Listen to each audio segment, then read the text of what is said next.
This episode is brought to you by Netflix. So Netflix is basically Santa this year. 2 NFL games on Christmas Day, streaming live. At 1 p.m. Eastern, it's Cowboys, Commanders. Then at 4:30, you've got Lions, Vikings. Midwest football, playoff stakes, and probably some snow. Watching holiday football is a tradition the whole family can enjoy. Open some gifts, grab some food, settle in, and watch NFL Live on Netflix this Christmas Day. This podcast is brought to you by Carvana. Carvana makes car selling fast and easy from start to finish. Enter your license plate or VIN and get a real offer in seconds, down to the penny. If you accept, Carvana will come pick up your car from your driveway. Or you can drop it off at one of our car vending machines. Either way, you get paid instantly. It's fast, transparent, and 100% online. Car selling that saves your time. That's Carvana. Carvana. Pickup fees may apply. Ben Franklin's World is a production of the Omohundro Institute. Did you know that Ben Franklin's World now has its own Amazon Alexa skill? Alexa, enable Ben Franklin's World. Okay, here's Ben Franklin's World. Welcome. This means you can now listen to Ben Franklin's World on your Amazon smart speaker and tell it to do things like play your favorite episode. Alexa, tell Ben Franklin's World to play episode 130. Here's 130 Paul Revere's Ride Through History, Doing History Rev. Support for Ben Franklin's World and the Doing History to the Revolution series comes from the Omohundro Institute of Early American History and Culture. You can tell it to rewind to your favorite part. Alexa, tell Ben Franklin's World to rewind 10 minutes. Skipping backward 10 minutes. From the public memory so much that it's kind of a self-perpetuating. Or you can tell it to stop playing the podcast so you can go do something else and then have it resume right where you left off when you're ready to listen again. Alexa, stop. Okay, come back anytime to listen to your podcast. You just have to say, Alexa, resume. So, if you have an Amazon smart speaker, just tell it, Alexa, enable Ben Franklin's World. And now, on with the show.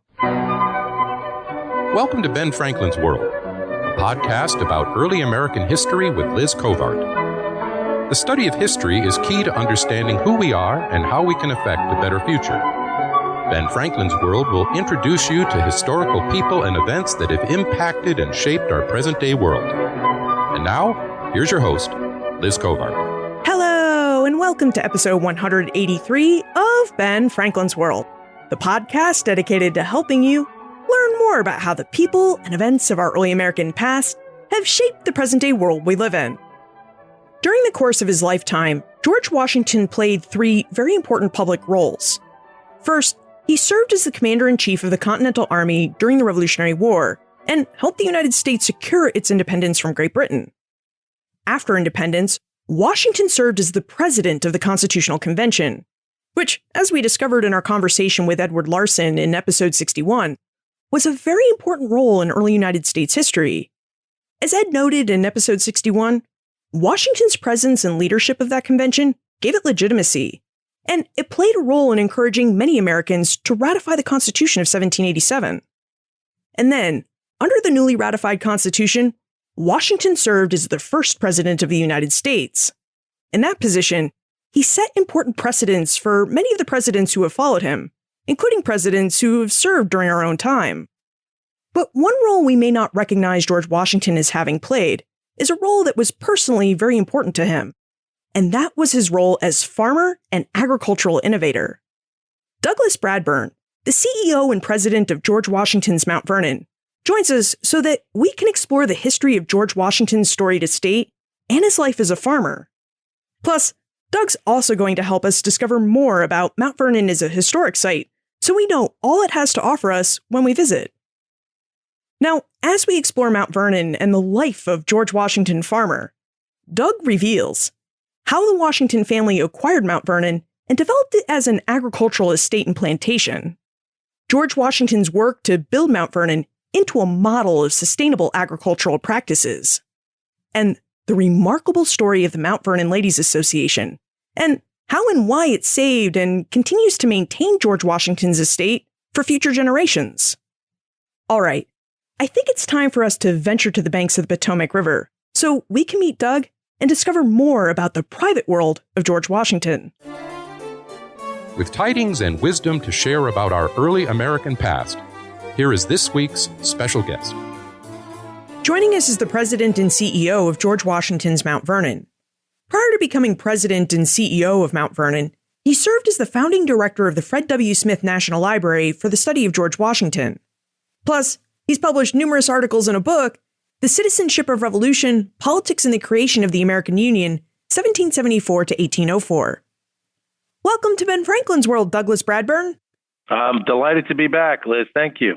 Yeah, I guess I really should have said welcome back to Ben Franklin's World, Doug, because we spoke with you in episode 33 about George Washington's library and reading habits. That's right. Washington, of course, was always known as the man of action in the Revolutionary era and surrounded by brilliant other founders, but not often understood as a man who was a great reader himself and self-educated. And so it was good to explore that part of his profile. So now you're the president and CEO of George Washington's Mount Vernon. First, congratulations on your new position. And I wonder if you would tell us a bit about your new position and how you came to it. Well, thank you. It's an extraordinary position because I get to be at the head of a great staff of people who manage and maintain George Washington's estate, make it available for 1.1 million visitors a year, including 350,000 school kids, and try to tell stories about the founding era and George Washington's relevance all over the world. So I feel like it's an extraordinary perch for a historian to be sitting on as we try to think about the purpose of history and trying to keep civic education relevant and trying to create a sustainable institution here. Mount Vernon has been around in this form since 1860, really, and I'm only the 11th president and CEO. They used to be called things like the resident superintendent, then they were called the director, and nowadays we're called the president and CEO. But it's all the same thing. I live on the estate with my family, so I live a few hundred yards away from George Washington's mansion house, right on the Potomac River. It's an extraordinary honor, and I feel a great sense of duty and history, and I'm delighted to be in this role. And we're really delighted that you could rejoin us because we have a lot of questions about Mount Vernon as an estate and about George Washington as a farmer and businessman. And, well, Doug, you're really the perfect person to answer them for us. So why don't we begin with George Washington's estate? Would you tell us about the early history of Mount Vernon as the Washington's family homestead? Sure. So that history, and I'll try to be brief and concise, it goes back to George Washington's great-grandfather, John Washington, and his friend Nicholas Spencer, who received a 5,000-acre grant of land between Dogue and Little Hunting Creeks in what is considered to be part of the northern neck of Virginia, the proprietor of which was Thomas Lord Culpeper at the time. And this was given under a dispensation of his patron, King Charles II. So we're talking about 17th century Virginia history here. This land was originally given to George Washington's great-grandfather. By 1690, that 5,000-acre property was equally divided between George Washington's grandfather, a man named Lawrence Washington, and the heirs of Nicholas Spencer. Lawrence Washington left his land to his daughter Mildred, which is a great Washington family name, Mildred. And then in 1726, George Washington's father, Augustine Washington, purchased Little Hunting Creek Plantation from his sister Mildred and her husband at the time, Roger Gregory. Okay, are you still with me? So George Washington's father gets control of the land around here on the Potomac. It's called Little Hunting Creek Plantation. Augustine Washington moved his family to Little Hunting Creek Plantation between 1735 and 1739. So that means George Washington is a 3-year-old boy at the time. He eventually actually moves away from here, away from the Potomac, down to a place called Ferry Farm near Fredericksburg, and that's really where George Washington grows up. But it's believed that the core of what we call the mansion house, so the famous house of Mount Vernon with the cupola and the piazza, the core of it was originally built in that period in 1737 or so by George Washington's father. And right now we're still learning more about that very early history of the house itself. But it would have been a somewhat grander than typical Chesapeake planter's house at the time, but very, very different from what you would see today. So then Augustine Washington gave his Little Hunting Creek Plantation to his oldest son, another Lawrence. So this is George's stepbrother, Lawrence Washington, who was about, maybe 17 years older than George Washington or something like that. And his will made provision for George Washington to inherit the estate if Lawrence did not leave any heirs. In 1743, Augustine Washington dies. So George Washington's father dies when he's 11 years old. His stepbrother Lawrence lives at the Little Hunting Creek plantation with his wife, Anne Fairfax. Fairfax is a very important name in Virginia. He renames the property at that time to Mount Vernon. This is Lawrence Washington, renaming the property Mount Vernon after his former commander, Admiral Edward Vernon of the British Navy, because we know that Lawrence Washington, as a captain, went down to the assault on Cartagena during the English War of Jenkins' Ear, and he named the estate after Admiral Vernon. So Lawrence Washington dies of tuberculosis in 1752, and he left Mount Vernon to his daughter, Sarah, who dies in 1754. And his widow, Anne Fairfax Washington, married a man named George Lee, another big Virginia name. Now, with Sarah dying at 1754, George Washington begins renting Mount Vernon from his former sister-in-law because he will become the heir of the estate. And then Anne Fairfax dies in 1761, and George Washington fully inherits Mount Vernon. So he started living here in 1754 and then took it over fully in 1761.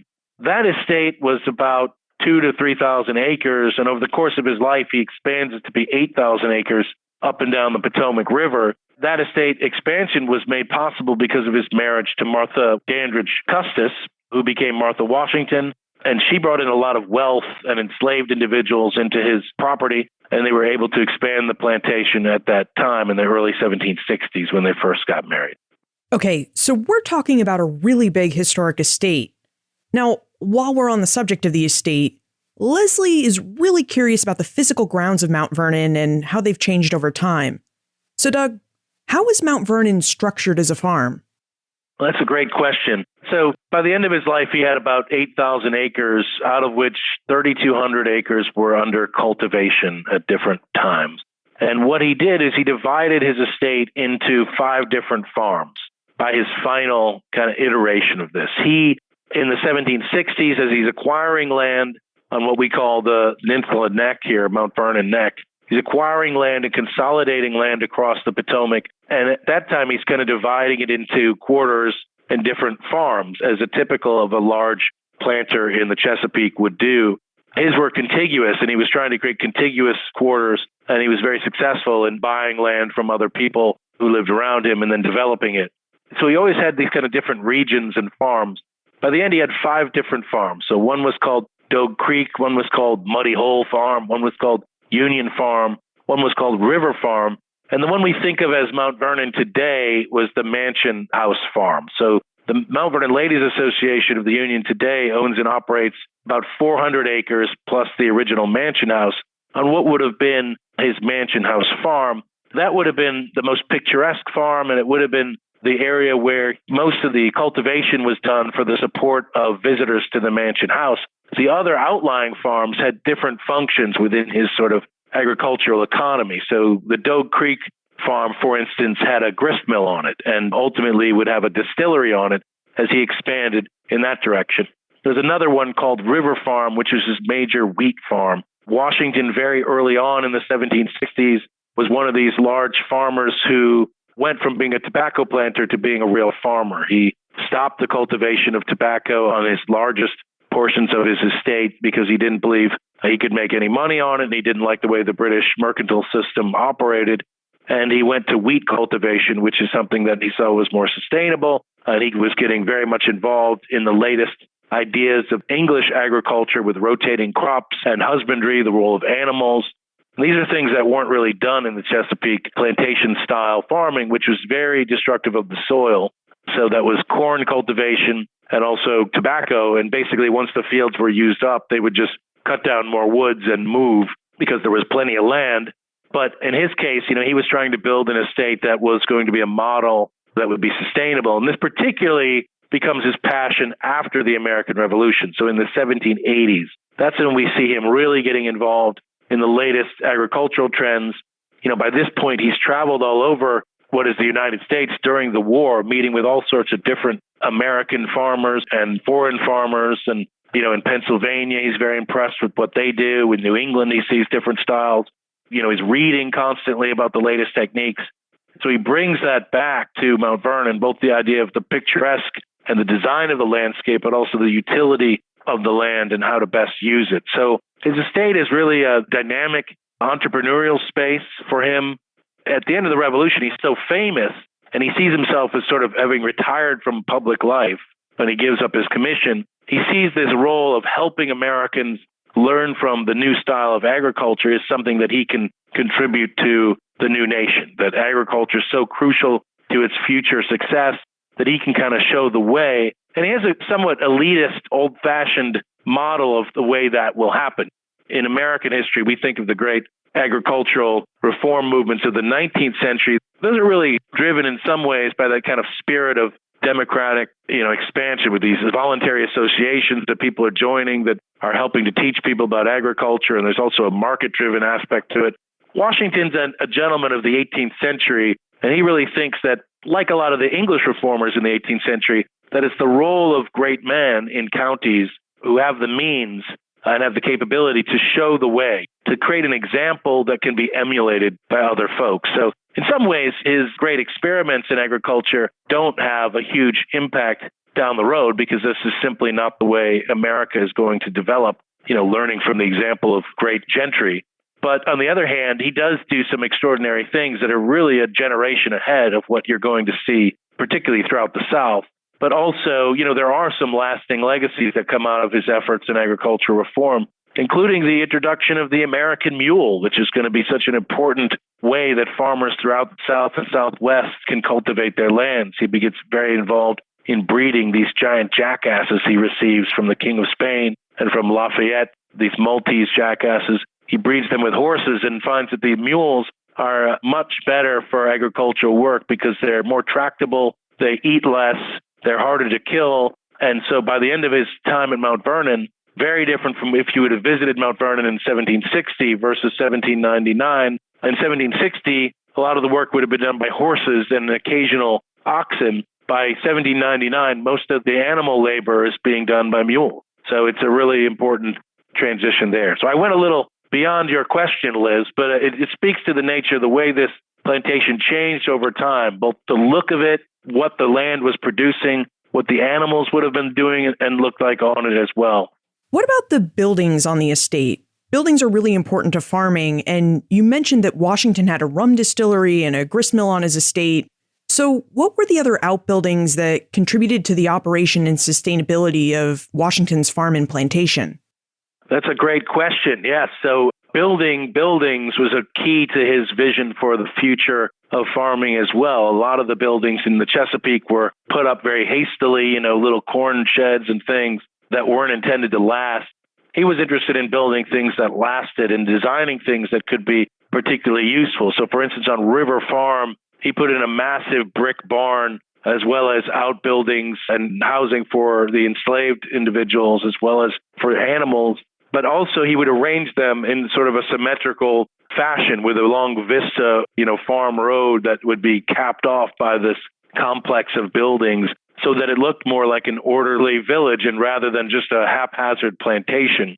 Similarly, here at the Mansion House Farm, the beauty of Mount Vernon today is both a historic site and a learning site is that the Ladies Association retained as many of the outbuildings as they could. So we have the original kitchen, we have original greenhouse slave quarters, we have original buildings and, the dairy and the stables and, the dung repository has been reestablished. This complex of buildings really helps you understand, the way that the plantation operated. There's more 18th century buildings lasting on this estate than certainly any in the United States and possibly, throughout the hemisphere in terms of an agricultural complex that's all together. One of the most striking buildings that he designed is called the 16-sided barn, and we have a recreation of that. We have a kind of a little farm that helps show 18th century agriculture, but the barn itself disappeared in the 19th century. But it was a massive structure that George Washington designed while he was president, living in Philadelphia, and he wrote a great description to his steward to start building this thing, collecting materials for it. And it's based on double octagon shape. And what it allows is a treading barn so that you can tread your wheat indoors with horses running in a circle and all the, separating the chaff from the seed that would all fall through into the second floor. And it's a much more efficient way to do it. Similarly, in his grist mill, he installs a system for grinding grains. It's based on the third patent of the United States that he signed as president. It's the Oliver Evans system. And what it is it allows you to grind two different types of grains at once. So fine flour on one hand, but also coarse corn on the other. The corn would be used for plantation food and other needs, and the flour would be sold overseas, all powered by water, of course, with a mechanism that's 3 stories tall with elevators and hopper boys and, taking the human labor out of the process as much as possible.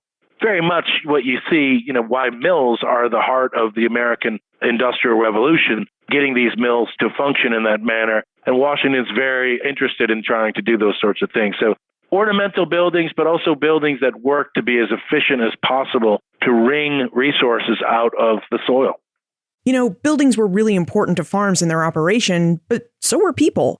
And after we take a moment to talk about our sponsor, we should explore the people who lived and worked at Mount Vernon. It's hard to believe, but Ben Franklin's World is now in its 4th year of production. In fact, we've spoken with over 200 historians and now have more than 180 episodes. Now, one of the best parts of producing this podcast week after week is getting to hear from you. Every week, listeners like yourself email me, post comments and ideas on the Ben Franklin's World Facebook page or in our listener community, or they tweet me at Liz Covart. But there are thousands of you I haven't heard from yet, and everyone's voice matters. That's why the Omohundro Institute and I have put together a survey. We want to get to know you and hear what you think about the show. After all, Ben Franklin's World exists for you. The OI and I want you to enjoy discovering more about our early American past each and every week. And doing that in the most enjoyable, effective, and sustainable way possible is our number one priority.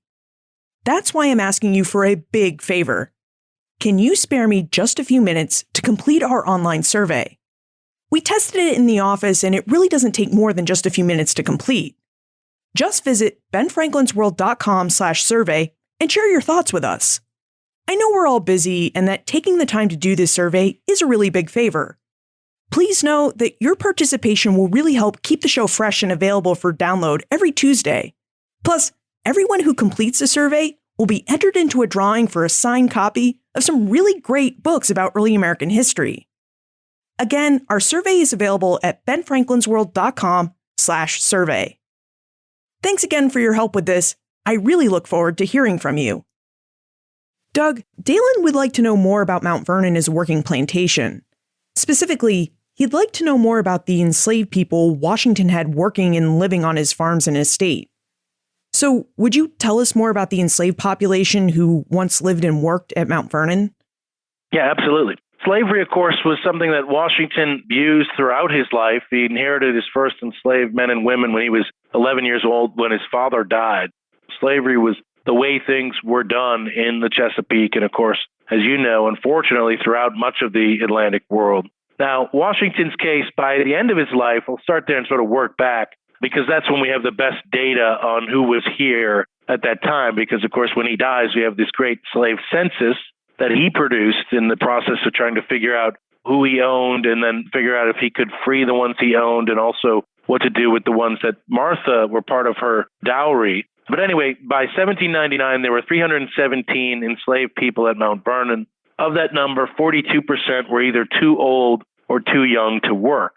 So you have whole generations of enslaved people here. That's a very large number of enslaved people to live on one piece of property in the 18th century Virginia. You don't typically have those kinds of large numbers of enslaved people living together in the Chesapeake. We think of the massive plantations of enslaved people. That's sort of a phenomenon of the antebellum years in the South with the massive cotton plantations in the Deep South. Anyway, so Washington confided to a nephew in that year in 1799 that he had twice as many workers as he needed and that he felt trapped because he didn't want to sell the people because it was against his principles by that point in his life.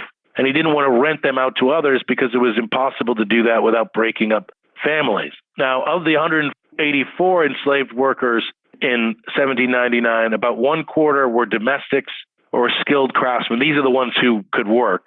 1/4 were domestics or skilled craftsmen. So they either worked in the mansion house or around the mansion house farm. Most of these people were male and lived at the mansion house farm. One thing about transitioning to complicated agriculture with wheat farming, for instance, and husbandry is that the enslaved people have to learn a lot more skills and also with the building. So his his enslaved force was much more skilled than a typical Chesapeake force as well, because dealing with plows and with animals is very different than hoeing tobacco, and the different skill levels to maintain fences and ditching and across the estate, the carting. So he had a very diverse labor force, more than typical. 3/4 of the enslaved labor force was comprised of field laborers, and most of the field laborers, 61.4%, were women. That's sort of the enslaved labor force. There also was a force of about 30 white individuals living at Mount Vernon on this whole estate. That included members of a family, hired farm managers, secretaries, craftsmen, particularly some of his craftsmen working in the distillery, as well as their families, some gardeners living on the plantation among the 317 enslaved Africans and African Americans. I can't recite to you the exact way the population changed over time, but essentially, when Washington began expanding Mount Vernon in the 1760s, he began expanding the enslaved labor force as well. He's really becoming a planter. He had imagined that he might be able to make a career as a military man in the 1750s. He's involved in the French and Indian War. He doesn't get this commission in the British Army. He has a really bittersweet experience in the French and Indian War. And it ends basically with the marriage to Martha, marrying Martha Dandridge Custis. She's the wealthiest woman in Virginia. She chooses George Washington, this famous war hero. They're both 26 years old. And by marrying her and moving full-time to Mount Vernon, he's bringing her wealth and her enslaved individuals to the estate to expand it, to make it into a large-scale tobacco plantation is what he has in mind. And it ultimately becomes a different kind of farm. But that's the kind of period of expansion in the early 1760s. After that, he doesn't really buy enslaved individuals. The population grows naturally, and the war happens, of course, so he's really not here. And then in the 1780s, he already is getting squeamish about the institution of slavery as a long-term solution for the problem of American agriculture, as well as his own plantation. And so at that point, it isn't purchasing anyone and he isn't selling anyone. And so he's trying to manage the population as best he can. Earlier in our conversation, you mentioned the Mount Vernon Ladies Association. And it seems like we can visit the mansion house and all the valuable buildings on the estate and see how Washington's farm operated today because of this association. So what is the story of the Mount Vernon Ladies Association, and how and why did it acquire Mount Vernon?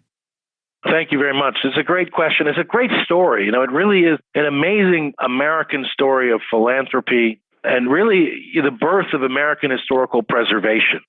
So in the 1850s, the last Washington family owners of Mount Vernon, John Augustine Washington III, who was George Washington's great-great-nephew, maybe great-great-great-nephew, they couldn't maintain the estate, really. It was too large and it wasn't productive enough. And there were people coming here all the time. Of course, he and Martha Washington are buried here, so it had already been a pilgrimage site, and they couldn't deal with all the people. And the house was falling apart. They offered it to the state of Virginia. They offered it to the United States government. At the time, of course, there's no model for a national park or anything like that. We're still 50 years away from that. Neither of the governments wanted to purchase the estate. And so it was a group of women. Anne Pamela Cunningham was the first regent of the Mount Vernon Ladies Association, whose mother had encouraged her to think about trying to save the mansion, the estate of George Washington. And she did. She argued that, well, if the men of America won't save the house of the father of the country, then the women shall. And so she created this extraordinary group of all ladies, the Mount Vernon Ladies Association of the Union, from all different states, north and south, hence the name of the Union. And at some level, she believed that this process could help, bring together some sectional healing as well. Washington is the father of this country, which in the 1850s is on the verge of tearing itself apart. And this national campaign they went on to get people to raise money to help support their purchasing is really extraordinary. I mean, they did it by selling roses. They did it with nickels and dimes. They did it all over the country. They also did it by sponsoring speeches. They had a lot of support from famous people like Edward Everett, who was a great orator at the time, who helped raise money to help purchase the estate.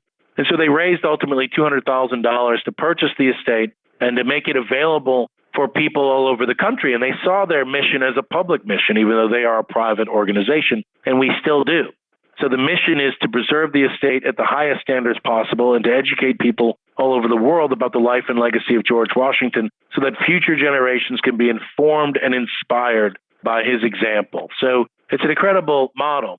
So the Ladies Association really invented historic preservation, and they did it in the United States. It's quite different from many other countries because preservation is really coming out of this ideal of civic meaning. These are special places that have meaning to Americans as a nation.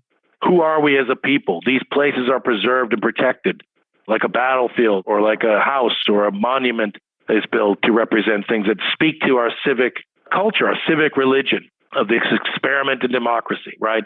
Whereas in Europe, sometimes, preservation really comes out of the idea that something is a particularly beautiful piece of architecture or a great piece of art, and often coming down in a more aristocratic vein as something that a patron protects as a legacy of their family's greatness over time. And so this civic model is somewhat quite different.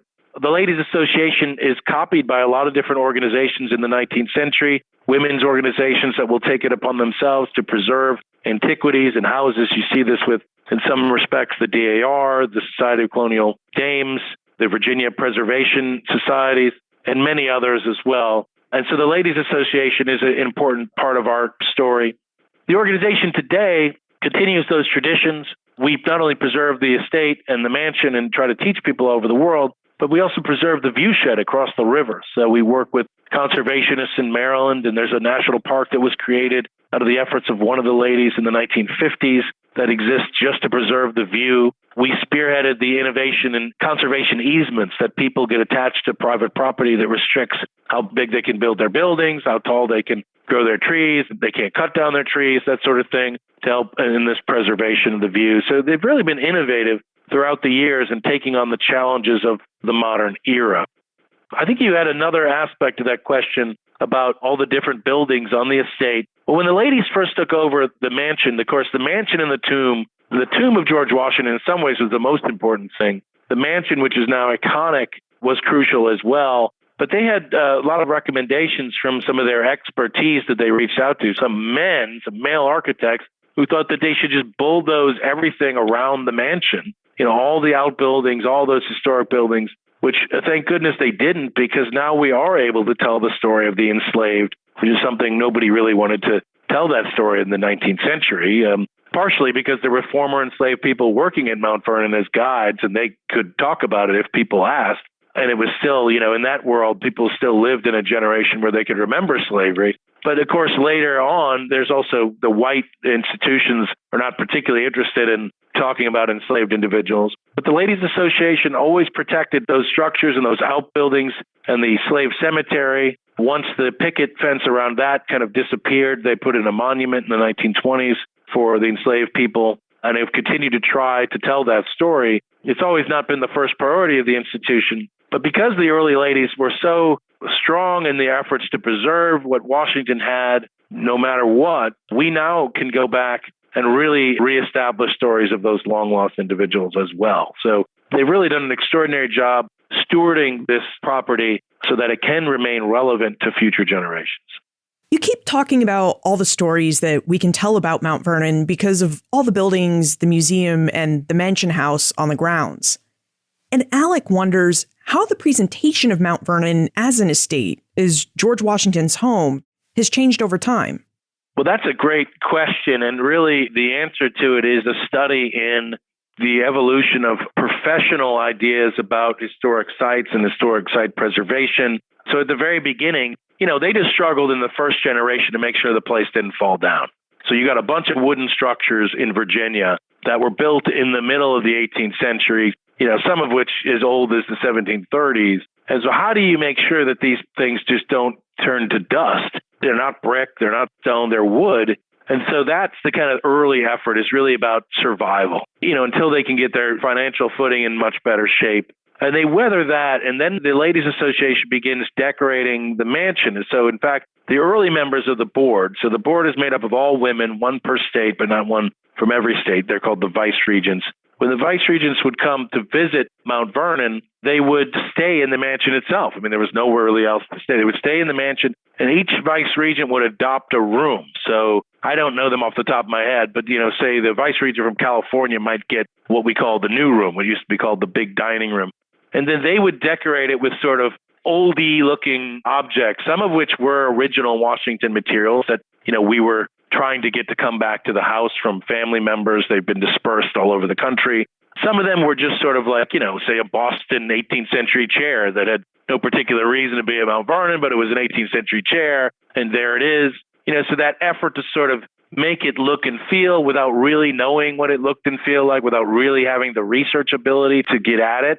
And so really over the course of time, the Ladies Association, as the historical profession has professionalized, as archaeology, anthropology, historical architecture, curatorial, of all these things professionalized over the 19th and 20th centuries, you get better and better in understanding what's appropriate for an 18th century Virginia plantation versus just some old house, what's actually antique versus what's just some old thing that your grandmother owned. How do you understand how they decorated houses in the 18th century? And as you understand more of that, you do get to understand better the labor practices. Like, what was it like to have people who were enslaved living and working and serving dinners in this particular space? And where did they cook? And how did that work? And so all these questions that you have to answer allow you to see more and more ways to understand how the space functioned.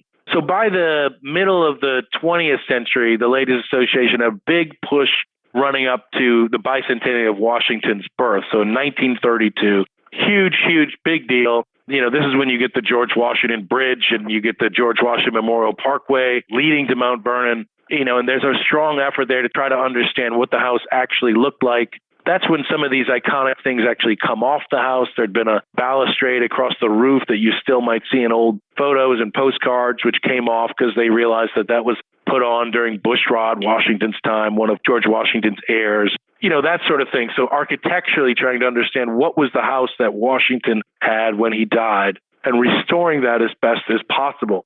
So that's an ongoing understanding of studying the house over time and studying more and more records. The Ladies Association also was sort of spearheading the effort to edit George Washington's letters in a professional manner. First with this Fitzgerald volume of George Washington's writings, which they produced really in a timely manner to come out in the 1920s. But then later, of course, with the sponsorship of the George Washington's Papers Project in partnership with the University of Virginia, where not only are George Washington's writings, that is to say the letters he wrote on his diaries, but also all the letters he received are professionally transcribed and annotated. So as you know, as a historian, the more you have these resources available, the more you can do research and understand the past and interpret it in different ways. Not only George Washington and his life, but the women in his life, the enslaved people in his life. These are stories that can come out of these extraordinary research projects. So, with the changes in the 1970s towards social history and trying to tell the story of the common person and the everyday, you get more and more efforts to tell the stories of the enslaved people and not just, mention they were here, but really try to understand, how it functioned, how it changed over time, how many were here, what their lives were like. In addition to George Washington's material culture, what he was purchasing and from whom, and how did his economic story work. And so over time, you get that broader and broader effort to really understand the place, less as just a shrine to George Washington and more as a historical representation of the 18th century. And also, the tomb is there as well to commemorate the memory of Washington in a little more, spiritually cosmic way, I guess. And then finally, the latest trends of the Ladies Association was really a decision in the last 10 or 15 years to interpret the whole landscape in a way that's holistic. So the whole landscape becomes the historical artifact, not just a particular building or a number of buildings, but rather the landscape itself, the design, the woods, the gardens, the experience of the laborers here, the animals. So we've greatly increased our animal activity on the estate, the food. Yeah, so this whole place preservation is part of the movement here that we helped create, and it's a great model for it, precisely because we control 400 acres of that original estate. So we have the water and we have farms. We now own a gristmill and distillery and the estate. So really the whole place can be represented and protected with the finest professional research being done in multiple fields, archaeology, curatorial, architecture, history, and of course that can be used by our great educators in the latest pedagogical styles to try to reach all sorts of people in exciting new ways. So it's been a dynamic, transformational place over time, and it really has sometimes set the lead, sometimes it's followed. in some of these disciplines, but that's where we see ourselves really as an effort to really be leaders in public history, leaders in historic site preservation and conservation, and leaders in education. As we've been discussing throughout our entire conversation, when we go to visit Mount Vernon today, we're not just going to find George Washington's mansion house. We're going to go there and see outbuildings, a gristmill, a rum distillery, gardens, and even animals, just like George Washington had on his farm. And we're also going to find a presidential library and a museum. Now, Doug, you told us all about the George Washington Library the last time we spoke in episode 33. So I wonder if you would now tell us about the Donald W. Reynolds Museum and Education Center at Mount Vernon. And Danny is particularly curious about its present Lives Bound Together exhibit. The Donald W. Reynolds Museum and Education Center opened in 2006. It initially began as an idea in the 1990s. So if you came to Mount Vernon in 1990, which might have been around the first time I came to it, now that I think about it. I came when I was at college at the University of Virginia on a trip. And the estate would have been, the mansion house and the outbuildings, but there really wasn't a museum anywhere. They didn't have the model farm with the 16-sided barn. I think they'd just taken over the gristmill at that time. And the effort of the Ladies Association really beginning in the 90s was to do more with education, to do not just preservation and letting people explore and see the place, but really educate people more aggressively about the life and legacy of George Washington and everything that went on here. And so the idea was to build a visitor center. And let's have a visitor center that can help do some of that work. And that grew and grew and grew in ambition and scale until it became this museum and education center. The Ladies Association raised $110 million to build the Donald Reynolds Museum and Education Center, along with another big building that we call the Orientation Center, which has movies in it. And when you visit Mount Vernon, it's the first place you'll walk into. It's where you buy your tickets and, where you get oriented to the estate. The Museum and Education Center really is comprised of two different functional spaces. One is, we'll call it the museum. And the museum is sort of a more traditional museum spaces where you have objects and chairs and you have, the porcelain and you've got the farm implements. You've got the great stuff that, Mount Vernon, George Washington and Martha Washington owned. And it's more set up along the lines of, like an art museum or a decorative arts museum, more accurately, where the stuff is there and it's presented and interpreted. And the other side of the space, as we call the Education Center, was designed to be more of a biographical exhibit on George Washington's life, which includes interactive technologies, and then we have a 4D theater in there where it snows on you. We've got, or we might say, a modern museum experience, particularly for school groups, for children. I think the audience they were shooting for was kind of like sophisticated high schoolers, but, something that could engage their minds, but also keep them interested and active. So we have these two kinds of spaces in the museum and education center. You noted there was a question Danny was asking about Lives Bound Together exhibit. Now, in the museum, when that was originally designed in 2006, there was an idea of a permanent exhibit in the museum, which would be things like, a dining room set of the Washingtons, different farm implements, the original, cupola in there, all sorts of original objects and chairs and documents that could circulate through there. But then also a changing exhibit, a temporary exhibit space. And the first one I think they did when they opened the museum was a temporary exhibit on George Washington and the Marquis de Lafayette, so a celebration of Lafayette. Now, the Ladies Association wanted to do a major exhibit in our changing space on slavery, Lives Bound Together, which is a story of the enslaved people here at Mount Vernon with a particular focus on the whole story of all of them, as many as we can tell, but also particular biographies of about 17 individuals, enslaved individuals, children, men, women, throughout the time of Mount Vernon's existence under the Washington. But then also a story of the legacy of the enslaved, both the ones that Washington freed in his will and also the ones that remained enslaved because they were owned by the Custis estate and therefore went to the Custis heirs, ultimately breaking up families at Mount Vernon once the Washingtons died. Anyway, that exhibit has been an award-winning exhibit. It's been extraordinary. It cost about $1 million to put together. The research in it is phenomenal and cutting edge. Because George Washington was so famous, because so many people, kept to make sure his letters didn't disappear, we can tell these stories in his own papers of men and women who didn't have the benefit of any education, of course. They were enslaved. They didn't have baptismal records or marriage records. But all these lives can be reproduced to a certain extent through the research that we've been able to do through the Papers Project. So the Lives Bound Together exhibit was too big for our exhibit space, that part of the museum which was the changing space. And so we decided to take over the whole museum with the Lives Bound Together exhibit. And it really is extraordinary, and I encourage people to come see it and also explore it online a little bit. We have a great database in there that allows you to research in the lives of the enslaved people themselves, which still needs a lot of work, but is an ongoing commitment and project for us, as is our archaeology and many of the other ways that we learn about people who lived here. That exhibit will remain in place until the fall of 2019. It was always intended that it would be a temporary exhibit as part of our temporary exhibit space.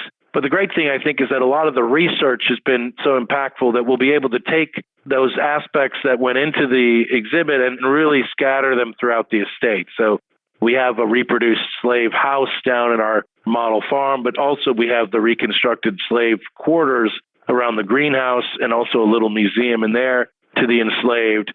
We have all sorts of tours now about the enslaved, which are much better informed because of the research that went into the exhibit. We have ongoing work being done, as I said, in archaeology to continue to enhance that story. And we have a great digital presence for all of these things as well. The museum itself will be reinstalling, some of the old exhibits, but we'll also be rethinking a little what we're doing in there. And my hope as well is that we'll be able to create some traveling panels from the Lives Bound Together exhibit that we can travel around the country to try to tell that story better. You mentioned traveling around the country. And I think what's really neat and what may surprise a lot of us is that the impact and efforts of Mount Vernon and the Mount Vernon Ladies Association has really grown beyond the physical estate of Mount Vernon. In fact, on occasion, Mount Vernon has been known to partner with other organizations, such as the home institution of this podcast, the Omohundro Institute, to get high-quality history and historical research out into the world. So, Doug, I wonder if you would tell us about Mount Vernon's work to bring history and historical research out into the world where it can be useful. Mount Vernon Ladies Association, when they built the library, so the Presidential Library for George Washington, one of their major goals there was to really become a center for research. And they've very much invested in research. And I believe firmly that investing in research and new work is the way that you make an old institution dynamic and sustainable and relevant over the course of the next generation, because researchers are always asking questions about the present as well as the past. How did we get to look the way we look? And the library allows us to, because we invest in research, to have great fellowship programs and conferences, things here on the estate, but also to partner with other institutions to do that in other places. So with the Omohundro Institute, under the great leadership of Karen Wolf, as you know, one of the first conferences we had after the library opened was on slavery. And the Omohundro Institute has done extraordinary conferences on slavery going back to when they initially released the Transatlantic Slavery Database, I think in 1998. They had a conference in Ghana, they had conferences in Barbados and in Williamsburg, of course. But to choose Mount Vernon to do a major conference looking at region and nation, regional slaveries, differences, in the post-Atlantic turn period was a crucial moment. And we did it at the same time that we opened the new Lives Bound Together exhibit. So to mark that moment and also to kind of look at the state of the field. The library allows those kinds of academic partnerships, and some of them we're also involved with include the Georgian Papers Project, which, as you know, is the extraordinary project to explore and digitize the papers of George III's household and George II and George IV, which are in the Round Tower at Windsor Castle. We were one of the early institutions involved in providing a fellowship to that in partnership with King's College London and also the Royal Collection Trust. We send a fellow every year who lives for 2 months in England and does research at Windsor. They do some teaching at King's. And then King's College London sends us a scholar who does research at Mount Vernon on 18th century subjects of interest, like the Enlightenment or the Scientific Revolution or agriculture reform or foodways or slavery, anything like that. So that's a great partnership. We also have, of course, other partnerships. So we have one with the Saul Price School at the University of Southern California, where we do leadership lectures. One of the things I think that history sites can help remain relevant in is this whole question of leadership, because leadership is an interesting concept, and we shouldn't, as historians, allow it to be controlled by the business schools and the psychology departments and the political science departments, because leadership is one of the reasons why things change. I mean, historians study continuity and change, not the only reason. There's lots of reasons why things change. But one of the reasons things do change is because sometimes leaders bring people together to make change. And it is a subject that historians should take some time to think about, but it's a way that we can make our subjects relevant to our ongoing generation today who want to learn about leadership and who think we're living through a crisis of leadership or want to figure out how they can turn young people into leaders. And so studying the failures and examples of the past, again, these stories that unite us and help inspire us, can be very helpful in a way to make a historic site relevant in a tangible way. Not to all people, but to some audiences, it's one route. And so we have a leadership program in the library, and that has really thrived with partnerships, including this ongoing lecture series. And finally, our teacher programs, our success is built around partnering with other historic sites throughout the country. And there's way too many to list because we do bring 160 teachers from all over the country to Mount Vernon every year in groups of 20. They live on the estate and they get to learn about how to teach the themes of early American history and how to bring those into a contemporary classroom. But we also go around the country and help mobilize those teachers to do professional development in their own communities. So at least 5 times a year, you'll find us in different states. And we found that it's really only effective if we can work with other historic sites or museums that are already tapped into those communities. We can partner with them to help deliver some of our materials, always available for free for teachers, to try to help them do their job as best they can. I mean, as you know, history teachers and social studies teachers and civics teachers don't have the same professional development dollars that STEM teachers get right now. And so our institutions can really help empower those teachers, to give them an ability to feel like their work is valuable, to give them a way to keep learning, to keep honing their professional craft, to find a way to network and reach other teachers, because sometimes they're very isolated. And so I very much believe those are important programs that we do as well. So Mount Vernon gets out and about, and look for us sponsoring conferences overseas as well. That's something we won't do as much as, say, the Robert H. Smith International Center for Jefferson Studies at Monticello, but we will do it, and hopefully you will be at one of those soon. And now it's time for the Time Warp. As you know, this is a fun segment of the show where we ask you a hypothetical history question about what might have happened if something had occurred differently or if someone had acted differently.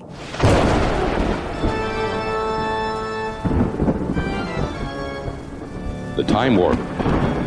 Historians can't predict the future, but they can speculate about what might have been. In your opinion, what might have happened if the Mount Vernon Ladies Association had not saved Mount Vernon in 1858? What would have happened to the estate, and how would our knowledge of George Washington, Mount Vernon, and of all the people who lived and worked on the estate be different? Well, that's a fascinating counterfactual question. And, the more and more I've been here, the more impactful I understand this institution to have been in our history in a lot of different ways, more than I can cover. But if we start from the present, right now we got, an extraordinary community of people. We employ over 600 people in this community at Mount Vernon. We touch lives and work together. None of these people would be together and impacting their local communities in all these different ways. The mansion house would have fallen apart. They wouldn't have persisted. I think it would have been maybe adapted in strange ways and built upon. All the stories of the outbuildings would have disappeared. There would have been massive development around this area, as well as across the river here, where you would have had all sorts of eyesores and the regular rampant American development. Even a longer term, the inspiration of the Ladies Association to help other groups understand how they could preserve their important buildings and their important communities. The colonial dames alone, I think, control 11 or 8 different historic homes. There's no guarantee that those would have survived either if the Ladies Association hadn't come together. The Virginia Association of Antiquities, which has been so important in the preservation of Virginia history, wouldn't have existed probably without the model of the Ladies Association. So, when people do great things, they can inspire others to do wonderful things. And America has built up a very interesting voluntary civic groups of historic preservation, of which Mount Vernon is the font of a lot of that. in addition to being the leader in a lot of the techniques of preservation, which wouldn't exist in the forms they exist. And when you get to the bigger question of our knowledge of George Washington, I think it would be greatly diminished. I mean, the Ladies Association really showed the way when it came to preserving records and trying to annotate and publish the papers of George Washington in a professional manner with the Fitzgerald volumes from the turn of the 20th century. And that would go on, of course, to have such a big impact in all those great projects. But I think more generally, too, there's a huge loss to our civic culture when we lose these spaces that have meaning that can connect us together. You think about Abraham Lincoln's inaugural address, right? And he's trying to get the country to see themselves as a whole. And he talks about the mystic chords of memory that unite us from every patriot grave to every battlefield. These mystic chords of memory out of which the Symphony of America can connect itself, that shows us who we are. If these historic sites don't exist, we lose those great chords of memory in that symphony. We have to have places that connect us to each other. Otherwise, it really does just become a mad scrabble for more stuff rather than, having a place like Mount Vernon that can help you reflect on, be inspired by the extraordinary life of this person, but also as a place of reconciliation to understand the limits of these individuals and the context through which the United States grew over time. Mount Vernon serves that purpose, and I think serves it well. So the 1 million people a year who come here, and the 1 million people who came before that, and the 90 million who have come to Mount Vernon since 1860, none of those people would have come here. And some of those people were quite famous and influential people. When FDR, when he's trying to convince Americans to support the British at the beginning of World War II, he brings Churchill to the tomb of George Washington, and they lay a wreath. These are meaningful moments. Woodrow Wilson spoke at Mount Vernon in 1918, 100 years ago this year, with a big speech about basically the League of Nations movement. I mean, Mount Vernon is a place that has always been a touchstone for thinking about, who we can be, how we can think big, and also how we all have that great challenge to be not a perfect union, but a more perfect union. Every generation has a role to play in perfecting what's been handed down to us. So I think if the Ladies Association hadn't saved the place, I think the American culture would be greatly weaker than it is, and it would be diminished by the lack of this extraordinary place. Doug, before we conclude, does Mount Vernon have any special events or exhibitions coming up that we should know about? Oh, my goodness. This is a great question. We do have a special exhibition that we've just launched called Be Washington.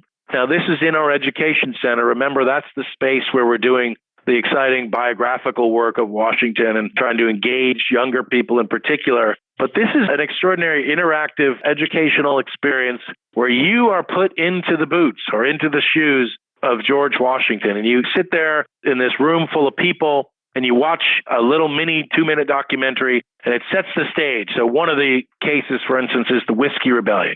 It's the Whiskey Rebellion in Western Pennsylvania. These farmers have refused to pay their taxes. And you are General Washington. You're President Washington. You have to decide what to do. And it gives you different choices, 3 different choices that are authentic, real choices based on what Washington options were given to him. And then you have to listen to advisors. So you can click on a little button and you listen to different advisors who give you advice. So it might be, your Secretary of the Treasury, Alexander Hamilton, explaining why the excise law needs to be supported and what to do. Or it might be the governor of Pennsylvania, Mifflin, who's saying that we should just allow the Pennsylvania government to take it and all that sort of thing. But these are real advice, all based on a primary source that George Washington would have read or would have influenced him, as he has to, at the end of this, make a decision about what to do. So you make the decision of what you did. You then get to see what everybody else in the room decided to do. Then you get to see what George Washington decided to do, and then you can move along. So it's a really great new experience.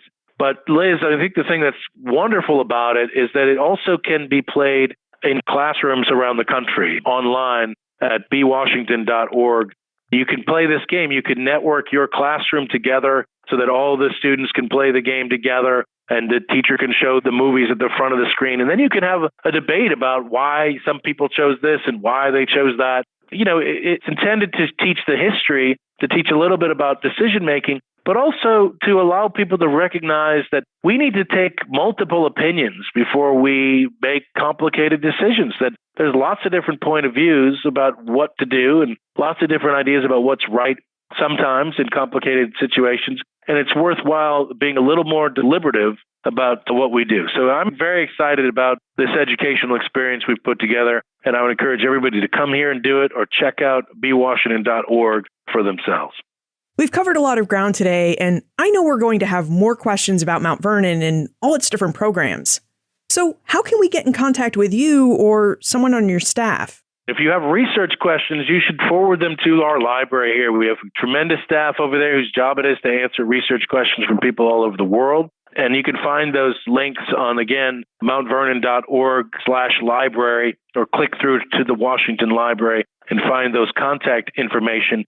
The website itself has got a lot of information, not only on Mount Vernon, but on George Washington Life and Times. Our George Washington Encyclopedia has grown to, I think we reached 10 million users of it since we launched in 2013 when the library opened. And that's been an extraordinary resource widely used by teachers and students. And I encourage any graduate students who listen to this to reach out to our team at the library if they're interested in writing their own encyclopedia articles as well. We'd love to feature more and more essays on any particular topic related to Washington's world. And finally, if people want to reach me, my email address is available on our webpage as well. And so please feel free to send me a note and a link. Douglas Bradburn, thank you so much for joining us again here on Ben Franklin's World and for taking us through the history of Mount Vernon. And all it has to offer us today is a museum and historic site. Thank you so much, Liz. I appreciate the opportunity. In 1853, the Mount Vernon Ladies Association set to work fundraising so that it could purchase George Washington's Mount Vernon estate. It wanted to own the estate so that it could preserve and maintain the mansion house and make it available to public visitation. In 1858, the Ladies Association realized its goal when it purchased the estate for the price of $200,000, which is really an impressive amount of fundraising because today that $200,000 would be roughly equivalent to $6.1 million. Now, preserving, maintaining, and interpreting the history of the house and the Washington family proved to be a real challenge for the Ladies Association early on. Because, as Doug revealed, the Mount Vernon Ladies Association basically had to invent historic preservation practices to carry out its work. But its members embraced this challenge. They believed that preserving Mount Vernon was important because they saw many ways in which the house, tomb, and estate of George Washington spoke to American civic identity as citizens. Therefore, the Ladies Association experimented and developed preservation and interpretive practices, which they've gradually adjusted and adapted over time, so that now, in our own present day, we can visit George Washington's Mansion House farm and its 400 acres. Now, when we visit Mount Vernon, we will see evidence that Washington proved to be an entrepreneurial farmer. He sought to develop his estate into a sustainable business. So rather than deplete the fertility of his soil by planting tobacco, as most Virginia planters did, Washington cultivated wheat. He rotated crops, practiced husbandry, and added a gristmill and rum distillery to his estate so his farm could thrive on multiple streams of income. As Doug noted, Washington built a model farm, which made him seem like a farmer years ahead of his time. Of course, in terms of his practice of slavery, Washington was very much a man of his time. Washington directed the activities and development of his estate and plantation, while enslaved people performed the labor needed to implement his directives and actually make the estate sustainable.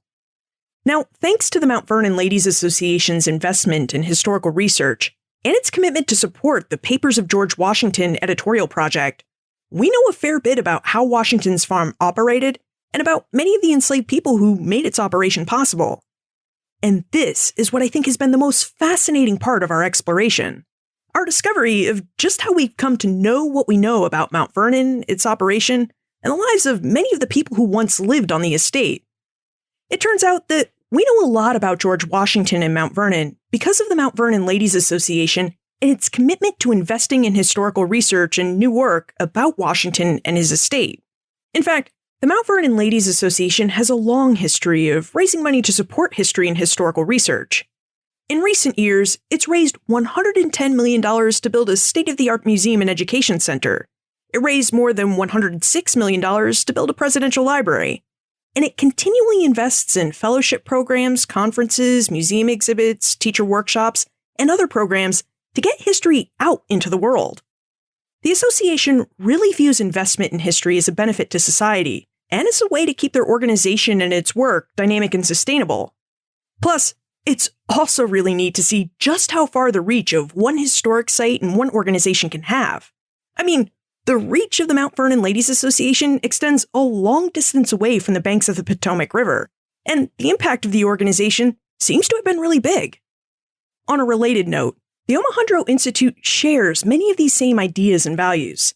They continually invest in historical research and new work about early America, with its fellowship programs and publications, its support of the Georgian Papers program and its role as the program's primary U.S. partner, and in its partnerships with organizations like Mount Vernon and the Mount Vernon Ladies Association.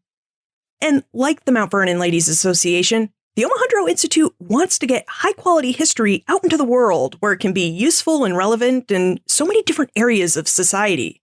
It's why they support the production of this podcast, and truth be told, why I agreed to produce Ben Franklin's World as an official Omohundro Institute publication. The OI's passionate commitment for this dynamic and important work of supporting the production of high-quality history and making it widely available so it can be used is something I really wanted to be a part of, and a mission I really wanted to help support and further. Okay, you'll find more information about Doug, Mount Vernon, and the Mount Vernon Ladies Association, plus notes for everything we talked about today, on the show notes page, benfranklinsworld.com/183. If you teach history to kids, you should really check out the teacher workshops Doug mentioned. I had the great fortune to participate as a presenter at one of the George Washington Teacher Institute summer programs last year, and all I can say is, it was an amazing experience. It was a 5-day residential program that immersed us in the history of early America by using the Washingtons as a window onto how we can explore and interpret various aspects of the history. For example, the week I participated in was all about women in early America, so we used Martha Washington, Ona Judge, who you may remember from our conversation with Erica Dunbar in episode 137, and all these other women within and without the Washington family to explore how women lived and worked during the 18th and early 19th centuries, and how we can get at the details of their lives through historical records. Plus, Mount Vernon and its staff treated us as VIP guests. They provided accommodations for us right on the estate, and gave us the run of the grounds after hours. So yeah, I took advantage of that perk and watched the sunrise over the Potomac River while sitting on George Washington's porch. I've included a link to the George Washington Teacher Institute so that you can check out all their workshops and discover how you can attend one. Honestly, I'm really hoping they invite me back because it was a lot of fun and I learned a lot. If you haven't taken my listener survey yet, I hope you'll consider doing so. Your feedback on the show is really important because I want to hone my skills and create episodes that interest you. So please consider taking my survey. You can take it at benfranklinsworld.com/survey. Finally, have you ever visited Mount Vernon or attended one of its non-Virginia-based events? I'd love to hear about your experience. So please send me an email, liz@benfranklinsworld.com. Ben Franklin's World is a production of the Omohundro Institute. And remember, never leave till tomorrow that which you can do today. Are you interested in the parts of history that remain a mystery? Do you want to learn more about the historical myths and misconceptions used to prop up false belief today? I'm Nathaniel Lloyd. In my podcast, Historical Blindness, I delve into all of these topics, sharing puzzling tales from the past and examining hoaxes, conspiracy theories, and misremembered events that provide insight into modern politics and religion. New episodes every 2 weeks. Find Historical Blindness on most podcast players and platforms. As a longtime foreign correspondent, I've worked in lots of places, but nowhere as important to the world as China. I'm Jane Perlez, former Beijing bureau chief for the New York Times. In our third season of Face Off, the US versus China, we'll explore some of the biggest issues dividing these global powers today. Trump and Xi Jinping, AI, China's growing military might, and also robots. New episodes of Face Off are available now, wherever you get your podcasts.